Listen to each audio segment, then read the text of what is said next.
Gini nih kalau punya presiden gua mau coba komentar positif, objektif, tapi ya sebisa mungkin lah. Lo tau nggak kalau Presiden Prabowo Subianto itu pernah mengeluarkan statement kayak gini? Perdamaian bisa datang kalau semua pihak menjamin kedamaian.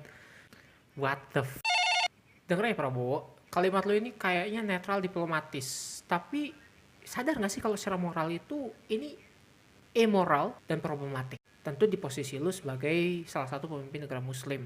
Dan bahkan salah satu pemimpin negara di dunia. At least meskipun itu adalah POV orang gila kayak orang-orang Yahudi, you harusnya pantas gak sih? Oke, gue bilang gak pantas. You. Alasan pertama, ini dari sisi logika ya. Premisnya itu timpang. Kita tahu bersama kalau masalah Israel dan Palestina ini adalah masalah pendudukan, perebutan wilayah, perampasan, pembunuhan, genosida, pemblokadaan yang menyebabkan kelaparan, krisis kemanusiaan. Siapa yang nggak tahu siapa penjahatnya? Siapa? Apartheid hukum. Kalau syarat untuk mengakhiri konflik ini adalah dengan menjamin keamanan Israel, di mana keadilannya? Apa kabar korban-korban genosida di sana? Apa di 2026 ini damai itu untuk penjajah? Jujur nih guys, secara logika ini nggak masuk. Terus dilihat dari aspek bahasa, ada frase keamanan Israel. Yang bikin ricu siapa, yang dijamin keamanan siapa. Heran banget sih, padahal Prabowo itu kalau nggak salah jenderal kan. Wahai Jenderal Prabowo Subianto, apakah Anda membenarkan agresi militer?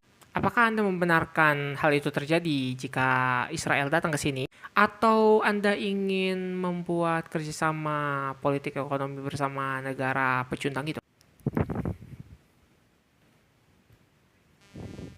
Sebagai jenderal, sebagai presiden sekarang, Anda tahu nggak sih kalau Anda berstatement seperti itu, Anda tuh sepertinya menghilangkan konteks kolonialisme menurut pandangan saya.